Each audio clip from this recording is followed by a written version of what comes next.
By now you're wondering, why does he always wear a purple shirt for these maintenance tips? Because I shot all of these videos on the same day.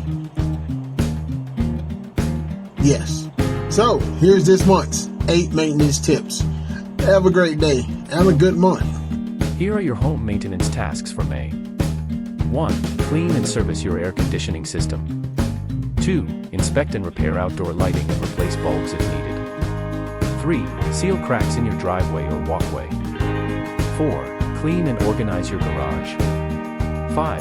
Plant or fertilize your lawn and garden. 6. Check your home siding for damage or loose panels. 7. Service and clean outdoor furniture. 8. Test all ground level locks for security. And those are your maintenance tips for this month. My name is Shawn Ousley, your realtor for the Shreveport, Bossier City area. If you're looking to buy, sell, or find some investment property, feel free to give me a call. My number's right here. Have a great and wonderful day.